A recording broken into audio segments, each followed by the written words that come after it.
না, সকালে জানতে পারছি মানে এরকম আমাদের মনে হয় একটা শুরুটা ভালো দরকার ছিল। কোচের সাথেও কথা হয়েছে, দার্শনের সাথে কথা হয়েছিল যে পরবর্তী ইনিংস বা টপ অর্ডারে একটুখানি স্ট্রাগল করতেছে, তো ওই জায়গায় একটা ভালো শুরু দরকার ছিল।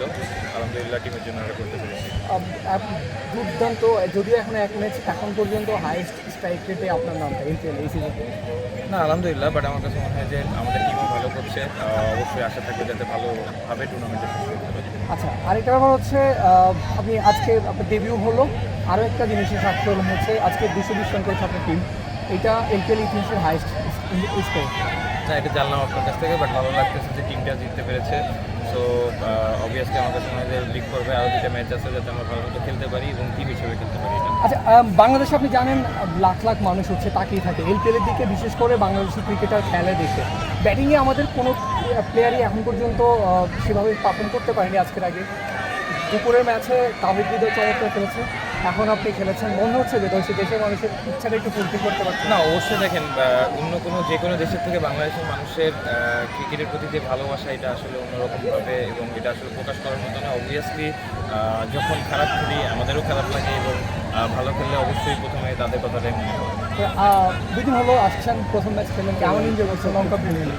না অবশ্যই আমার কাছে মনে হয় যে এনভায়রনমেন্ট, সো এটা এনজয় করার চেষ্টা করতেছে এবং আমার কাছে মনে হয় যে টুর্নামেন্টটা ভালো হচ্ছে। অবভিয়াসলি যেটা বললাম যে শেষটা ভালো করতে চাই। 5+ স্টার রেটিং প্রাপ্ত দেশের সর্বোচ্চ বিদ্যুৎ সাশ্রয়ী ওয়ালটন এসি। স্মার্ট কমফোর্ট এখন নেক্সট লেভেলে।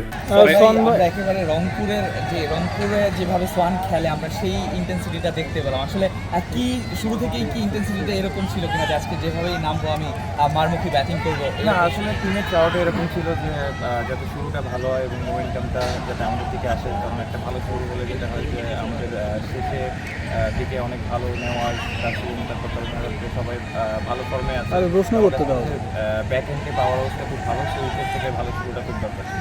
হ্যাঁ, আজকে সাকিব ভাইয়ের সাথে দেখলাম কথা হয়েছে, বা সাকিব ভাই এরকম কিছু বলেছে কিনা বা কি কথা হলো একটু বলতে পারেন? না এমনি নর্মালি কথা হচ্ছিল, পরে জিজ্ঞেস করলো যে ম্যাচ খেলবো কিনা, ম্যাচ খেলে যাতে ভালো খেলি এইভাবে জিজ্ঞেস করলো, মানে নর্মালি জাস্ট যতটুকু কথা হলো। সন ভাই, বিপিএলে তো অনেক ম্যাচে খেলেছেন, আসলে ফ্রাঞ্চাইজি ক্রিকেটে এটা আপনার প্রথম ম্যাচ ছিল, সো মাথার মধ্যে আসলে কোন জিনিসটা কাজ করছিল আর কি? না অবভিয়াসলি ফ্র্যাঞ্চাইজি বলতে রংপুরের হয়ে দুইবার খেলেছি, বিদেশের মাঠে গ্লোবাল খেলেছেন। T10-এ ছিলাম, বাট আমার কাছে মনে হয় যে এই এনভায়রনমেন্টের টোটালি ডিফারেন্ট এবং অবভিয়াসলি আমার কাছে যেটা মনে হয় যে টিম জিতলে নিজের ছোটো ছোটো কন্ট্রিবিউশনগুলো অনেক সময় অনেক বড় মনে হয় এবং ভালো লাগে। দেখলাম হেরাতের সাথে কথা হচ্ছিল, আসলে সাবেক কোচ আমাদের, আপনার অপোনেন্ট টিমেরও কোচ, কি কথা হচ্ছিল তার সাথে?